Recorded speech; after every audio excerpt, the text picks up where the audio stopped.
Welcome to our Tuesday's broadcast of the Gospel Truth. Today I'm going to continue teaching on how you can stay full of God. I've got this little booklet entitled 4 Keys to Staying Full of God, and it is just a brief summary of this larger teaching that I have on Discover the Keys to Staying Full of God.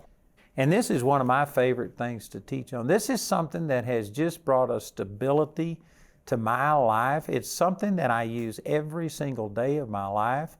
And, I'm not saying this in a prideful way, and I'm not saying it to condemn anybody else, but my experience talking to other people is that they go through these highs and lows to where they are full of God, and then they're empty and they're desperate. And we even write songs about, oh, I'm desperate for you, and crying out. And people make a big deal out of that. And yet Jesus said that if you come to me, John chapter 4, He says you'll never hunger. You'll never thirst again. And yet people glorify their thirst, and they think that this is good. Now this needs a little explanation. I'm not going to go into a whole thing right here, but you know what? I'm hungry for the Lord in the sense that I love God. I'm aware that there's more than I have ever experienced. Nobody has ever exhausted God. And so in that sense, I'm hungry for God, but I'm not hungry in the sense that I'm desperate because it's like sitting in front of a 12-course meal or something and you got all this food. Instead of talking about how hungry you are, just eat. And so you know what? I am hungry for God and for more of God, but I am constantly feasting on what God has done. And I am not hungry in the sense that my stomach's growling, that I'm desperate, that I'm not enjoying the things of the Lord. I don't go through mountaintop and valley experiences. Man, my life is more like this. It's just a constant climb and increase, that things are getting better and better. And so this teaching is how the Lord has done those things in my life. And I tell you, this is really important. So anyway, that's kind of introduction. Let me just go back to the verses that I read yesterday. This is out of Romans chapter 1, verses 18 through 20. And the reason I'm sharing this is because it leads into the main point I'm wanting to make in Romans 1:21 about how you can stay full of God. But first of all, it says that every person who has ever lived on this planet has a knowledge of the existence of God and of their need for Him to forgive them for the things that they've done. That's what these verses are saying. Romans chapter 1, verse 18 says, "For the wrath of God is revealed from heaven against all ungodliness." Not some of it, but all ungodliness and unrighteousness of men who hold the truth in unrighteousness, because that which may be known of God is manifest in them. Notice, in them, not to them, not from the outside. This is something that God placed on the inside of every person. "For God hath revealed it unto them, for the invisible things of Him from the creation of the world are clearly seen." Notice the word clearly seen. In other words, this isn't something that is so hard to figure out that you just can't know anything about God. It says the invisible things of Him from the creation of the world are clearly seen, being understood by the things that are made, even His eternal power and Godhead, so that they are without excuse. This is saying that God placed an intuitive knowledge on the inside of every person. Just look at animals. I went to San Juan Capistrano one time and I saw the swallows come back, and they do it on the exact same day every year, and they fly back to the exact same place from thousands of miles away out in the Pacific. That's phenomenal to me. If these birds can navigate and know the exact day and come back to the exact same place, and if God placed that kind of knowledge and intuitive things on the inside of them, and fish can go back to the exact spot where they were spawned years later and they come back to spawn. If God can place that kind of knowledge on the inside of animals, don't you think that we, His creation, have this intuitive knowledge on the inside of us? Now, I'm not saying that you can't deny it, and I'm not saying that you can't reject it. Matter of fact, over in 1 Timothy chapter 4, verse 1, it says, "In the last days people will depart from the faith, giving heed to seducing spirits and doctrines of devils, teaching lies and hypocrisy, having their conscience seared with a hot iron." You can sear your conscience. You can get it to where it's dead and it's not functional, but nobody came into the world that way. I believe that there are some people who have no conviction of God, but that's because they rejected this intuitive knowledge that God birthed them with, and through whatever circumstances life dealt with them, they just turned from this and they embraced the knowledge that there is no God. You know, it's attractive to people who don't want to live for God, because that means that they aren't accountable. They can live like an animal and then they just die and they're gone. And that's a convenient way, and it's a way of denying this intuitive knowledge. But everybody had it on the inside of them at one time.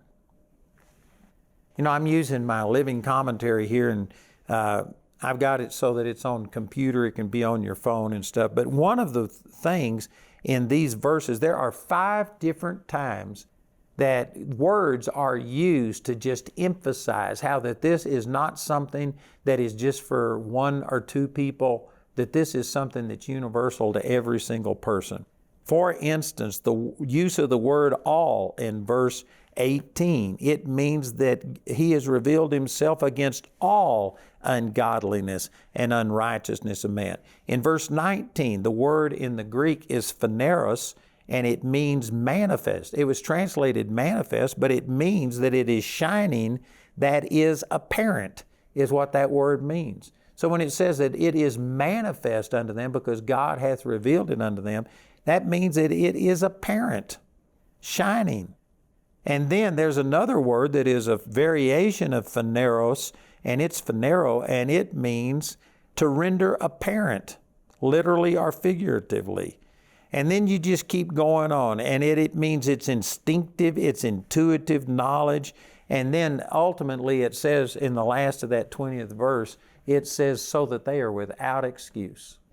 There is going to be no one stand before God and say, well, God, I didn't know. I didn't know it was wrong for me to be a homosexual, a transgender, to commit adultery, to lie and steal. Nobody ever told me. Whether anybody ever told you from the outside or not, on the inside, you know that's wrong. You know it. And I know that there's people probably, you've just flipped through the dial, you're wondering why you were even listening to a Christian program, and you're probably thinking, oh, that's not true. It is true. And if you would ever get quiet, you would know that it's true. This is one of the reasons that people that don't love God cannot be still, because you've got this little homing device that is going off on the inside of you, and God is trying to draw you to Himself. This feeling of guilt and shame and condemnation over the way that your life is going, this feeling of dissatisfaction, it actually, if you aren't born again, it's God trying to draw you unto Himself and let you know that the way you're going isn't the right way. And He's not doing it because He hates you. He does it because He loves you. He's wanting you to recognize that this is not the right way to live. But most people, see, that don't know God, when they get still, when they get quiet, it says in Psalms 46:10, be still and know that I am God. And so people that don't know God, they don't like to be still, because they start knowing that He is God. They start knowing that they need Him. This little homing device starts drawing them to consider what their life is about. You know what I believe, what most people call a midlife crisis? You know what it really is?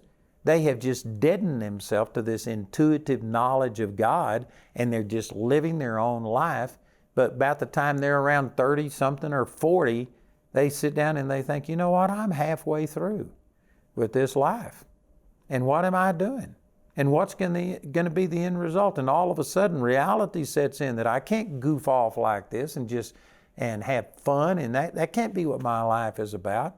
And you start considering things, and all of a sudden you start panicking, and people have put a name on it, midlife crisis. What it is, you're finally recognizing that I'm closer to the end than I am the beginning, and do I like the direction that my life is going?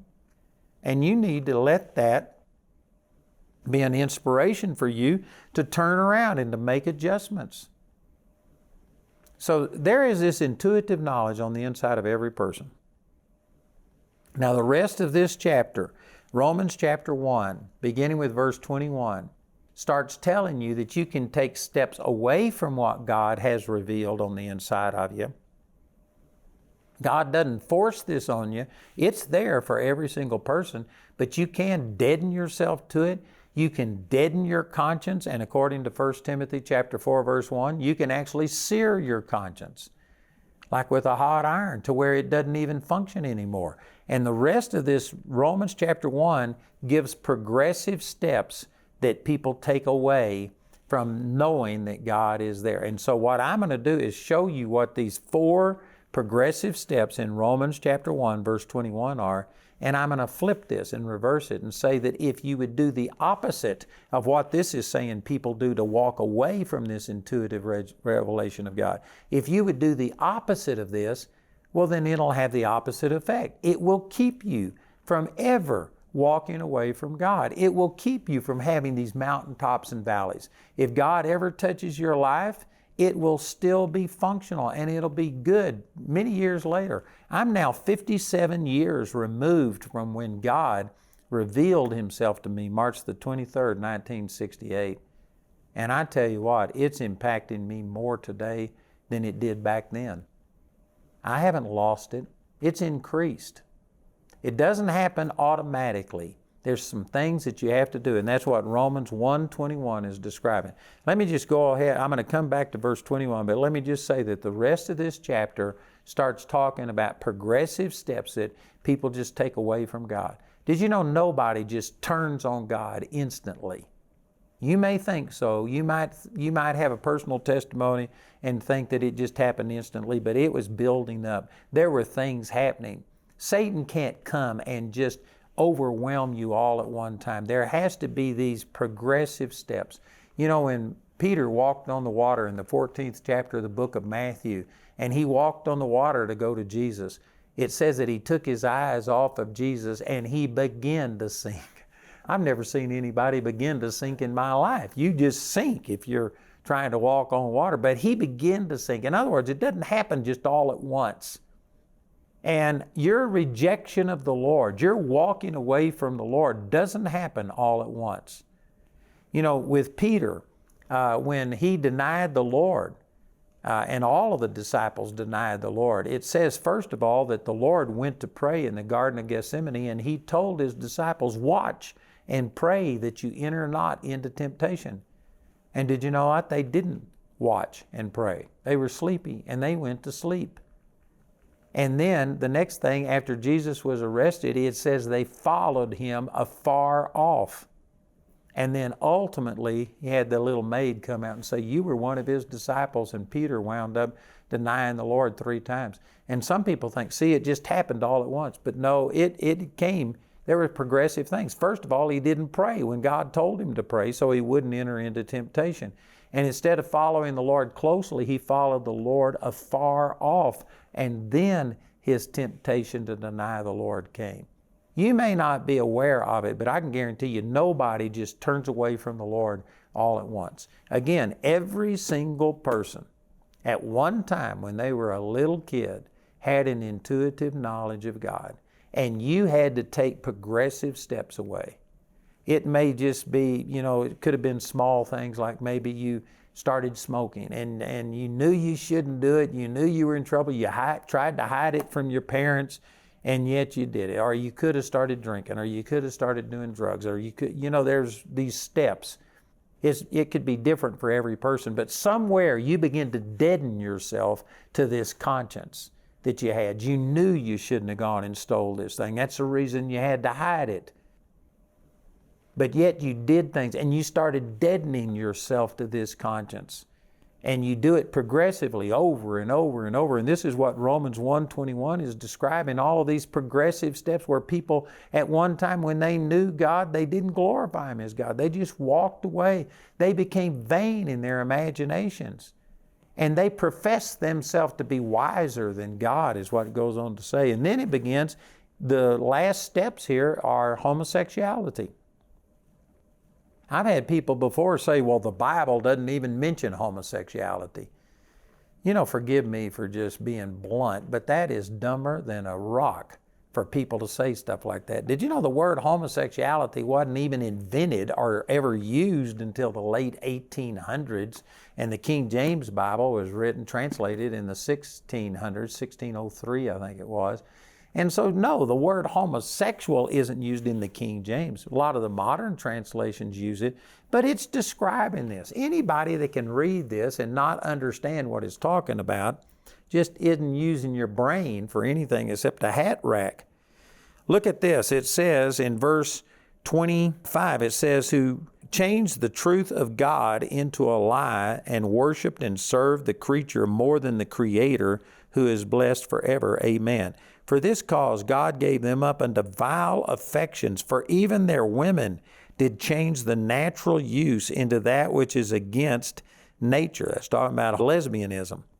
Verse 27, and likewise also the men, leaving the natural use of the woman, burned in their lust one towards another, men with men, working that which is unseemly, and receiving in themselves that recompense of their error which was meet.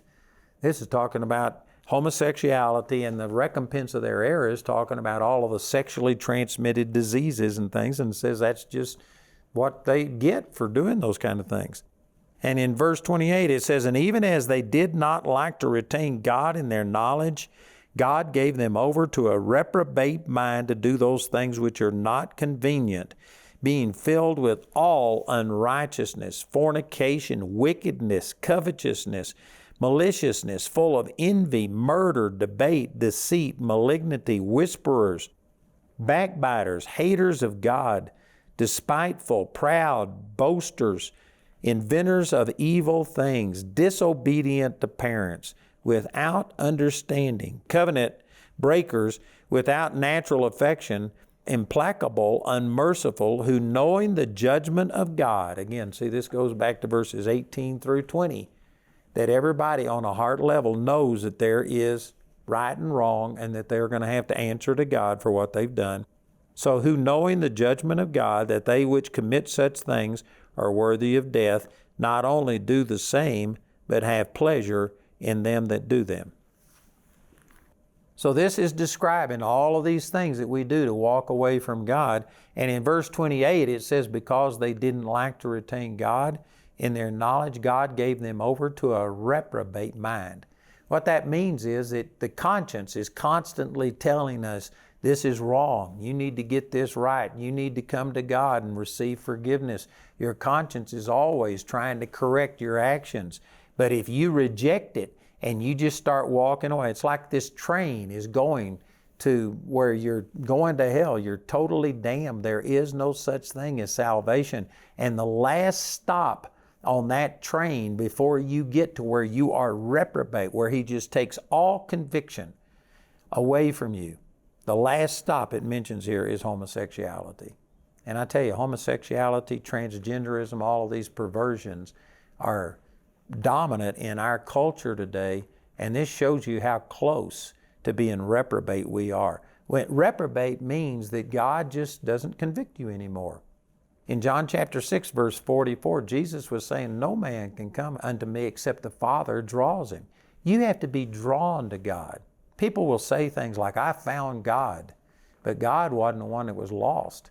We're the ones that are lost, and God is constantly convicting us. God is having some people tune into this program right now, and you may think it's just total circumstance, happenstance that it happened, but God is the one that led you here. I'm speaking to you. God is drawing you.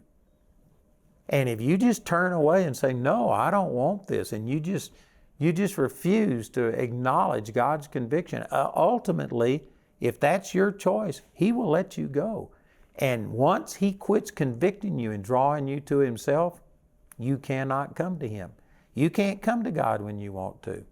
There's some people that think, well, I'm going to sow all my wild oats, I'm going to live and do all these things, but before I die, I'm going to get it right. First of all, you can't control when it is that you die. You could die of a heart attack, you could die of a car wreck, all kinds of things. Plus, you can't just come to the Lord and make it right when you want to. You can only come to the Lord when He is drawing you.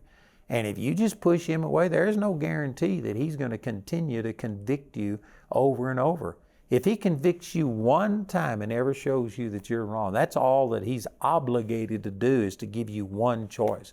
I believe personally He gives everybody thousands, maybe millions of times that He's drawing you and showing you that, man, you felt shame and guilt and you know you need to change your life, and yet you haven't done it. I believe that probably happens thousands or millions of times to the average person, but He's not obligated to do it for you millions of times. You can't just come to the Lord when you want to. You know, right now we've got a number on your screen, and I know that God is speaking to people all over this world. We've got phone centers in South Africa and England, Uganda, I don't even know other places, Hong Kong, different places all over the world. We got 23 foreign offices. But anyway, you can call that number on your screen. And if God is speaking to you today, and if you're recognizing, if you're receiving these things I'm saying and recognizing that you've been turning away from the Lord, God is showing you that you need to change, and you just aren't doing it for whatever reason. We've got a number on your screen. I encourage you to call and let somebody pray with you. Because again, you can't guarantee that God is going to continue to draw you. He isn't obligated to do it. God is holy and just, and He will do what's right, but it didn't say He's forever suffering. It says He's long suffering. But there does come an end to God's mercy. And Romans 1 is describing this and saying that because they didn't like to retain God in their knowledge, He turned them over to a reprobate mind. You don't want that. Even though you don't like the conviction, you may not like the feeling of guilt and shame, and you say, man, I just hate this. It's serving a purpose. It's showing you that there's something on the inside that shows you that your life isn't right. And this is God's conscience trying to convict you so that you'll turn away from those things and turn to the Lord. And praise God, there is plenteous redemption and forgiveness through Jesus. There's not a person watching this program that has gone too far. Hello, this is Andrew Wommack, and if you've enjoyed our program there on YouTube, I encourage you to like, share, and subscribe to our YouTube channel. Share this with other people because, man, these truths will set people free. So check it out, like, share, and subscribe to our YouTube channel.